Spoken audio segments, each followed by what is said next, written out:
मुख्यमंत्री योगी आदित्यनाथ का 2 दिवसीय बुंदेलखंड दौरा मंगलवार से शुरू हुआ। निर्माणाधीन बुंदेलखंड एक्सप्रेसवे का जायजा लेने आए मुख्यमंत्री योगी आदित्यनाथ ने कहा कि बुंदेलखंड के विकास के लिए पिछली सरकार ने यहां पर कभी विकास का काम नहीं किया, उन्होंने केवल यहां की संपदा का दोहन किया।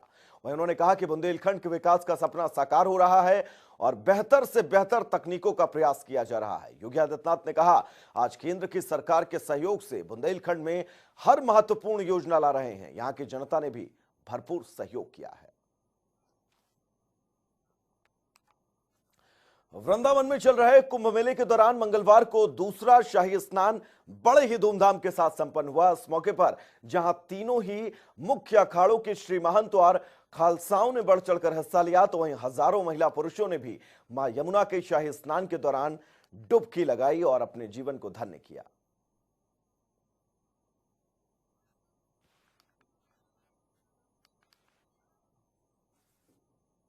डिप्टी सीएम दिनेश शर्मा मेरठ में चौधरी चरण विश्वविद्यालय के दीक्षांत समारोह में हिस्सा लेने पहुंचे, जहां डिप्टी सीएम ने छात्रों को उपाधि दी और शिक्षा को लेकर राज्य सरकार की नीतियों पर बात की। डिप्टी सीएम दिनेश शर्मा ने दीक्षांत समारोह को संबोधित करते हुए कहा कि समारोह में उपाधि पाने वाले छात्रों में छात्राओं की अधिक संख्या देखकर खुशी हो रही है।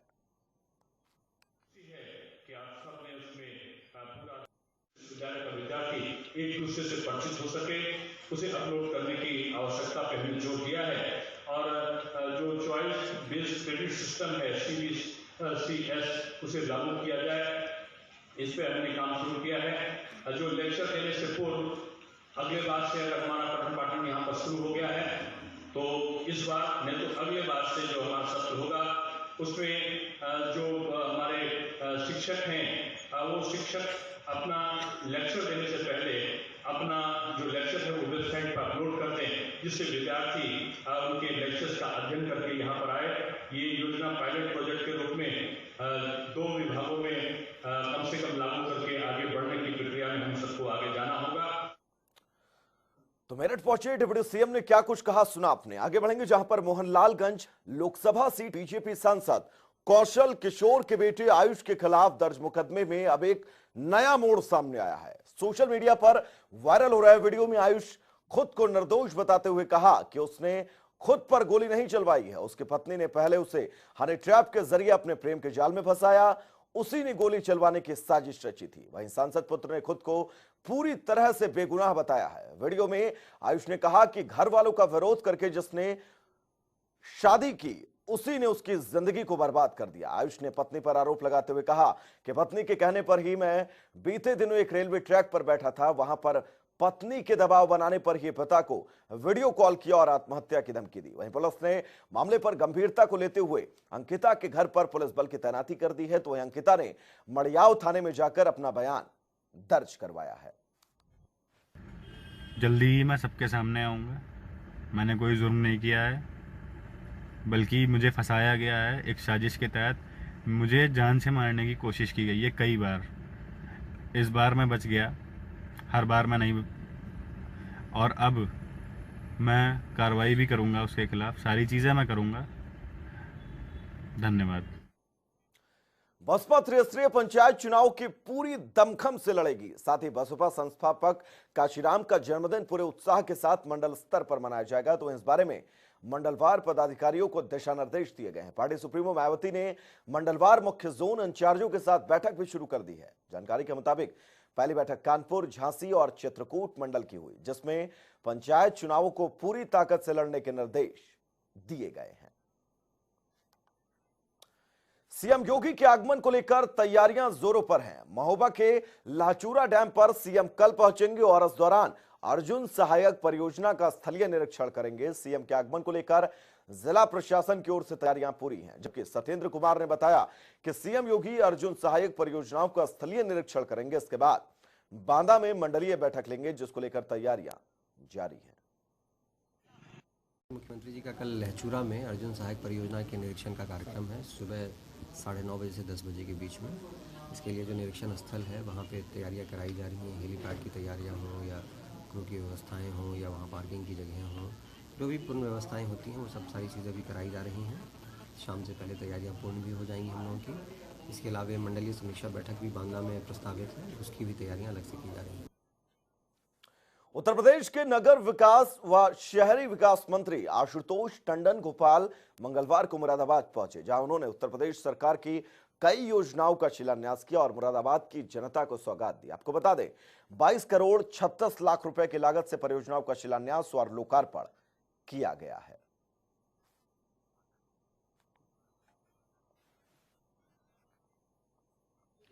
मैंने कहा आज समीक्षा बैठक में सभी बिंदुओं पर चर्चा होगी और हर समस्या का कोई ना कोई हल होता है, वो हल ढूंढ के और निश्चित रूप से काम को तीव्र गति से किया जाएगा। संभावना कम है क्योंकि 2 महीने कंप्लीट लॉकडाउन के कारण वो वित्त विभाग को कोई रेवेन्यू नहीं आया था, तो जो 14 फाइनेंस कमीशन का जहाँ जहाँ भी धन जाता है तो वो 2 महीने का रोका गया। वो प्रक्रियाधीन है और बहुत जल्दी टेंडर फुल होकर और काम शुरू।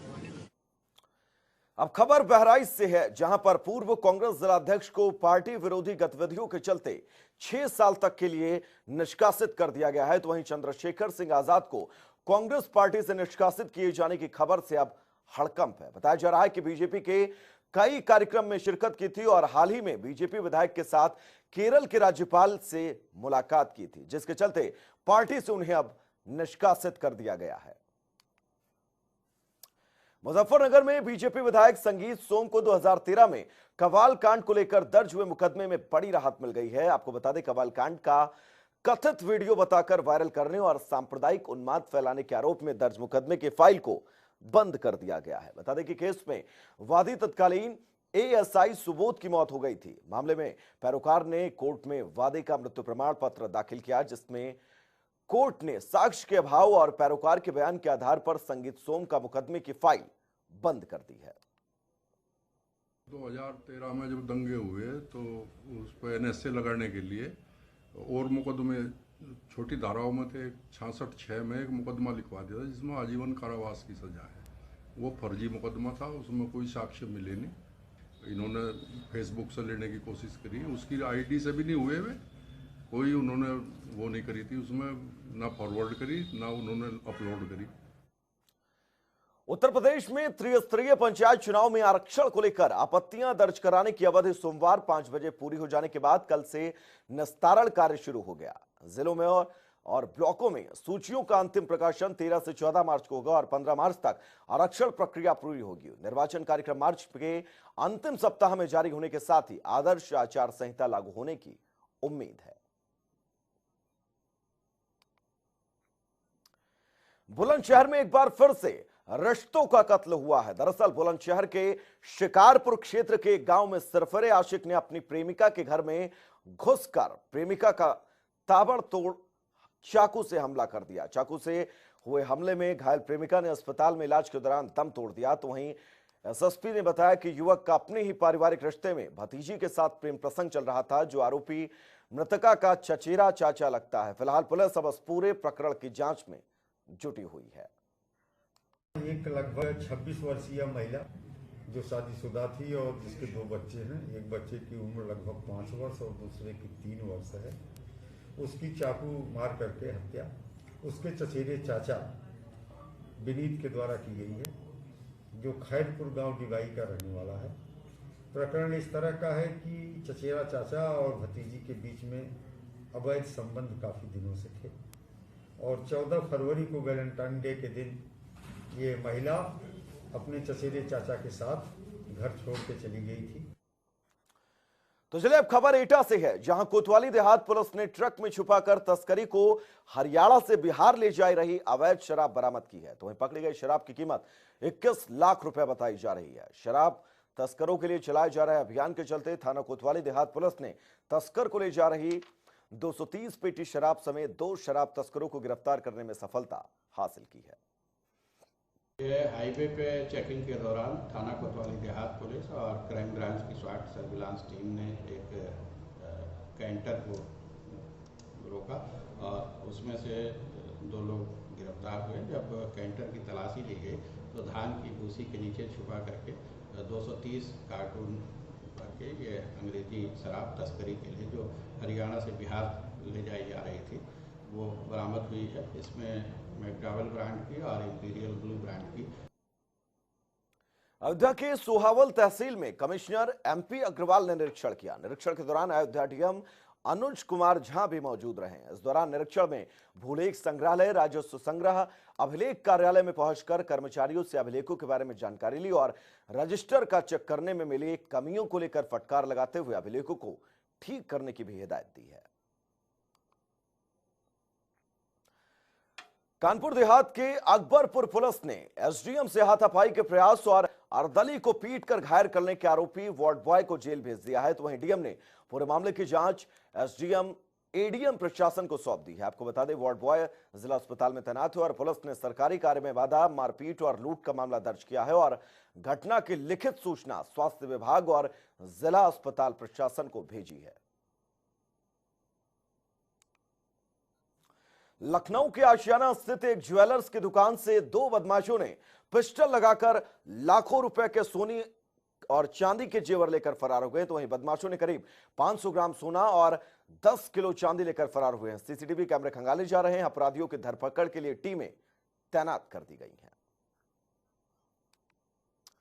लखनऊ के मानक नगर में एक स्वीट हाउस में हुई चोरी का पुलिस ने 4 घंटे के भीतर खुलासा कर दिया है। तो वहीं चोरों की माल और लाखों की नकदी के साथ 2 शातिर चोरों को पुलिस ने गिरफ्तार किया है। पकड़े गए शातिर दुकान में चोरी करने के बाद सीसीटीवी का डीवीआर भी साथ ले गए थे। वहीं पुलिस ने मामले में कार्रवाई दर्ज कर महज 4 घंटे में खुलासा कर दिया और शातिर चोरों को जेल भेज दिया गया है। टीम ने संदेह के आधार पर और इलेक्ट्रॉनिक इनपुट के आधार पर इनको पिक किया, इनसे पूछताछ की गई और 100% जितने भी रुपए थे वो सारे इनके पास से बरामद हुए। जो मोडस ऑपरेंडी हुआ, सुबह जब ज्ञात हुआ कि चोरी हुई है, इनके यहाँ का जो सेफ है इसको ब्रेक किया गया और ब्रेक किया और उसमें से जो नकदी है और डीवीआर दोनों जो है वहां से गायब है।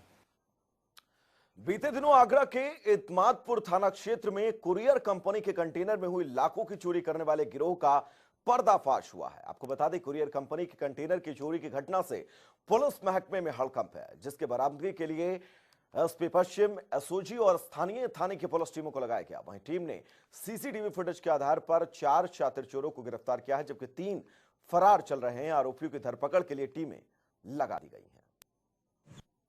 मेडिकल कॉलेज और उसके आसपास के मार्केटों से वाहन चोरी की घटनाएं हो रही थी, जिसके क्रम में एमएम गेट थाना प्रभारी को, सीओ कोतवाली को इस घटना के अनावरण के लिए और अभियुक्तों की गिरफ्तारी के लिए लगाया गया था। हमारी टीम को सफलता प्राप्त हुई है, जिसमें 2 वाहन चोर गिरफ्तार किए गए हैं और उनके निशानदेही पर कुल 5 गाड़ियां बरामद की हैं। ये अभियुक्त बेसिकली मेडिकल कॉलेज के अंदर कैंपस से, जहां पब्लिक आते हैं।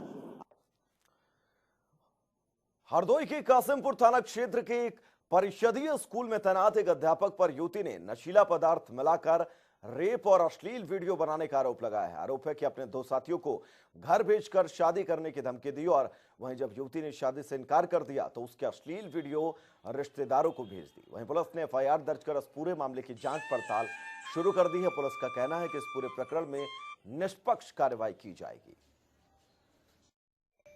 थाना संडीला में एक महिला द्वारा आरोप लगाया गया है कि एक टीचर जो प्राइमरी स्कूल में है, उसको जिसको जानती पहचानती थी और बहुत पहले से उसको जानती है, उसके द्वारा उसके साथ चाय में कोई नशीला पदार्थ पिला करके उसके साथ गलत काम किया गया है। पुलिस ने तत्काल इस संबंध में मुकदमा पंजीकृत किया है। पीड़िता का मेडिकल कराया जा रहा है। 164 के बयान के आधार पर अग्रिम कार्रवाई की जाएगी। जो भी आरोपी है उसको पुलिस ने अपनी हिरासत में लिया है।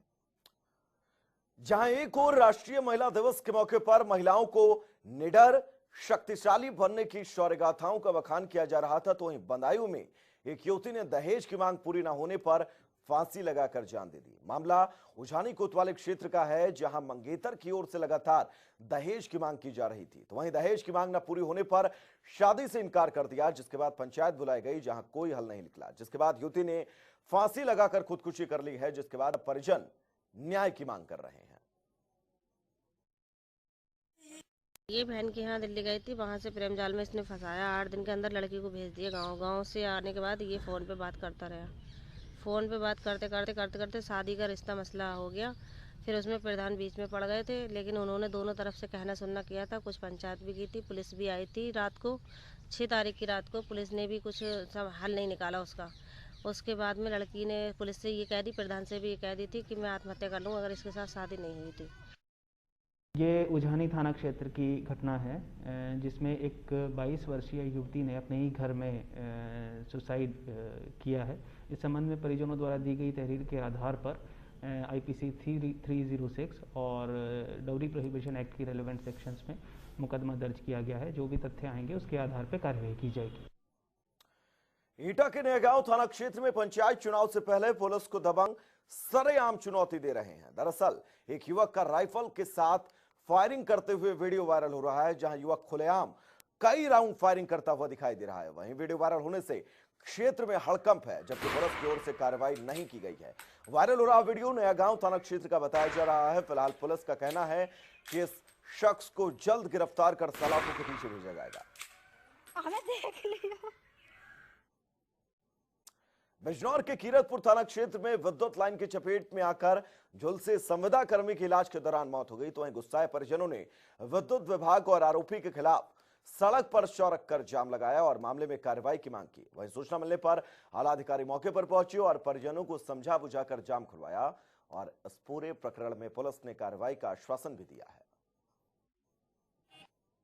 थाना कीरतपुर क्षेत्र में जो है कुछ दिन पहले एक लाइनमैन संविदा का था जो कि लाइन पे चढ़ा हुआ था। उसी समय किसी तरह शटडाउन के चढ़ा था, परंतु लाइन चालू होने से उसको गिर गया, वहाँ से करंट लगने से इलाज हुआ। इलाज के दौरान उसकी कल रात में मृत्यु हुई थी।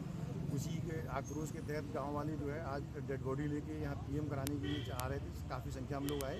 इन्हें PM कराने हेतु बताया गया कि 5 लोग जाएंगे। उसी को लेके इन्होंने डेड बॉडी को रोड पर रखी। इन्हें समझा बुझा के यहाँ से समापन करा दिया गया है, भेज दिया गया है।